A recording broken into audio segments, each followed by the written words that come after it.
Do you, fellow viewer, want to know how I achieve this dreamlike effect for my art?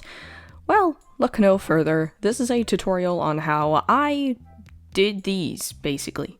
There's a few ways that you can take this approach. I've found the rough draft process and then even line art processes are relatively samey, but things can be a little different once you actually start diving into the coloring and finalization. So yeah, I'm just gonna show my process of that. It's gonna be another crappy art tutorial thing, so get ready. For this art session, POMNI shall be my muse, because I like POMNI.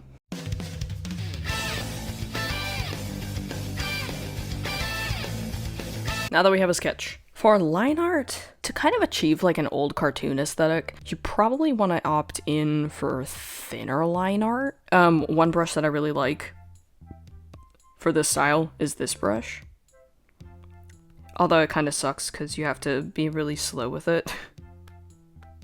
But it kind of has that look that I like. I also like this brush, the peppermint brush, because it having not a thick, a more pencil-like type of line art, as opposed to inking, can give it more of a dreamy-esque vibe, I've found. So for this drawing, we're gonna stick with the peppermint brush.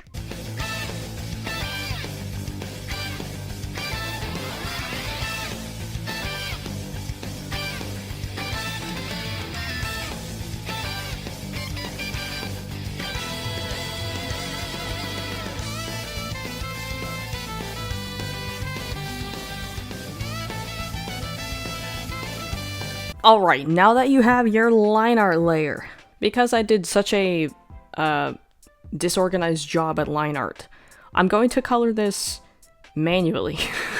Instead of doing the bucket, I'm going to be doing it manually. I don't like that. So, you don't really have to worry about specific colors, just color it normally. That's what I do. You don't have to worry about making it look pastel-y or having a certain vibe to it. One way you can kind of do this, hold on. Let's just fill in the entire thing with one color. Alright, then what you can do is either actually, we're gonna clipping mask this instead. And you don't have to do this to achieve dreamy effect, by the way. It's just the way I decided to do it this time around because well, one, I just decided it, but two, I didn't really think about line art situation. Kind of just happened the way it happened.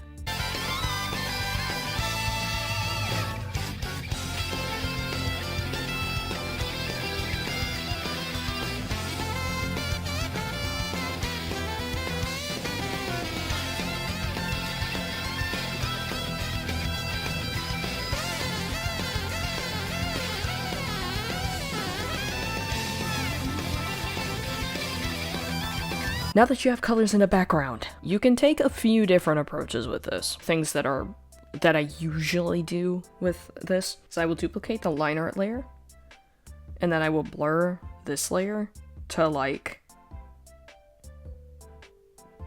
that, to about maybe 4% Gaussian blur. And if you do want to add a little pop of color, you can do a really dark shade of orange or red. I feel like orange is adds a more warmer color, but you could probably opt in for any color you want. Just harsh black sometimes doesn't always look that good, but sometimes it does. So now that I usually do that, we can merge these two layers, and then I'm gonna be picky. There's a couple approaches to this. Let me think of what approach I want to do. You can duplicate your color layer, move it up, and then blur this a lot. Probably to that. And then turn it down, so it adds a very glowy effect. Then what you can do is merge all of these layers together. I don't like to keep them merged, so I merge them together, copy the layer, and then unmerge, and then paste the new layer. And then what you can do is something like chromatic aberration. Kind of like to do like that. Yeah, that looks good. I don't like to do like this, or this, because you can kind of, you can see it. It just needs to be subtle, like that. And you can choose to like turn this down a bit if you want. But I actually kind of like it full blast like this. Then what you're gonna do is make just a gray layer. And you're going to go to the noise adjustment and just turn that bad boy up. Yeah, turn that bad boy up. I tend to scale it to be a little bit more zoomed in.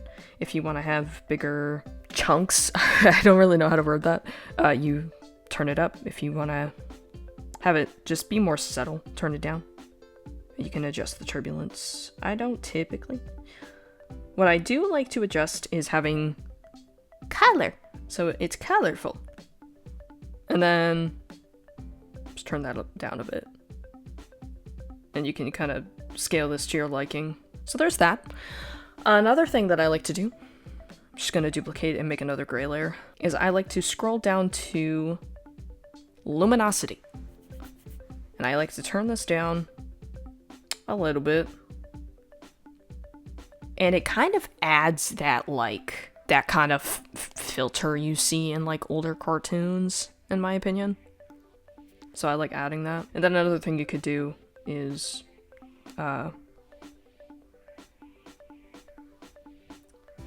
blur and add and turn that down a lot. So then it kind of adds a brighter effect. And there's that way of causing that dreamy, like, effect. If you're brave, you can even turn down, like, one of the harsher layers, and, like, there's, like, already a significant difference between. If you want that more dreamy effect, you can turn down, like, your color layer. Let's do the second method now. So we're gonna delete a lot of these. You're gonna merge all of these layers together.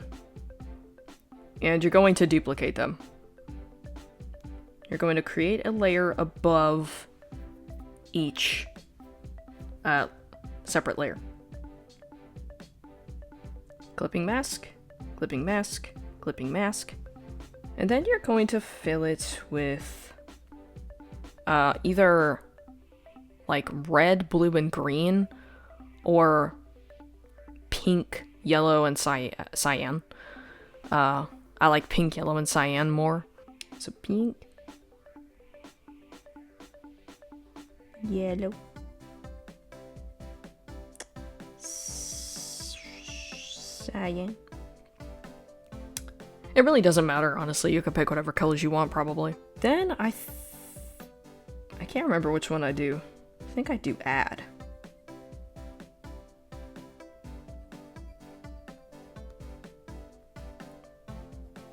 For each overlay layer. Then you merge all these layers and you multiply. And that looks really bad. But you're going to want to make a duplicate layer of the layer that has like nothing on it. You're going to want to blur this bad boy. So something like that probably. And then you're going to add. Gonna turn that down a bit. Then you're going to probably turn these down. I like to turn these down a little bit. And then make minor adjustments with the select tool thing, whatever that's called. I don't know what this is called. And just tap it a little bit in a corner. So like what, 7 taps? 1, 2, 3, 4, 5, 6, 7. And kind of change the areas you decide to tippity tap. And then you get this interesting looking effect that you can barely see. But it adds something. And then you can add the noise layer and the luminosity layer. Another thing that I had done, we'll go to the other, is on one of the blurred layers. Actually, first what we're gonna do is do the chromatic aberration, and do it a lot. Like this. Then we're gonna blur it. and turn it down. And then re-add our add layer. Doesn't that look cool? You know, I prefer this method a lot more than the other one. This one just looks nicer to me. And then I'm gonna sign it like I always forget to do.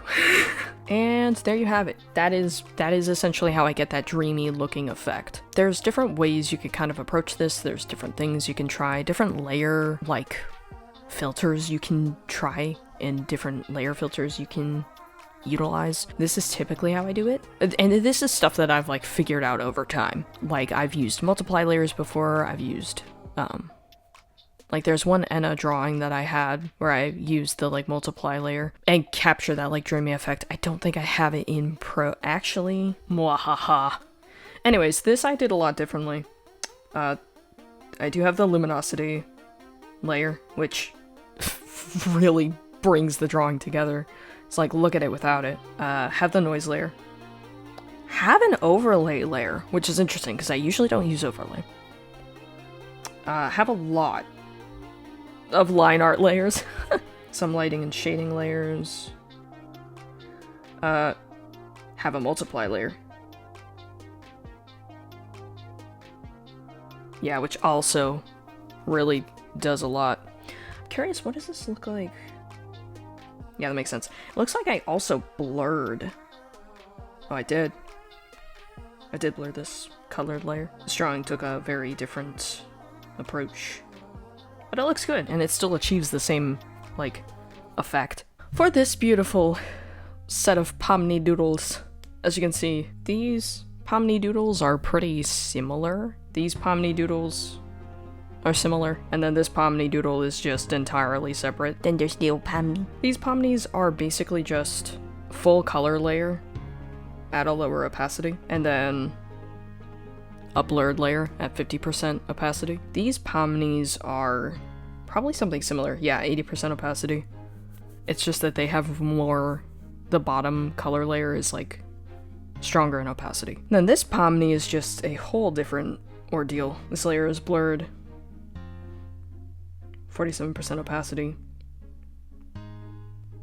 Oh, interesting. So there's this layer. It looks like I did a little bit of shading and then a little bit of lighting.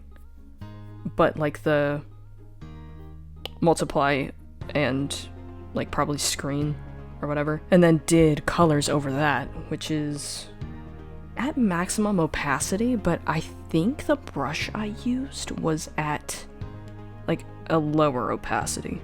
Because it doesn't look like... Yeah, that answers my question. And then this layer was blurred. So there's different ways to achieve the dreamy effect. But anyways, that's how I do that. Yeah, I'm gonna go eat. I'm gonna go drink water. It's been a while since I've done that.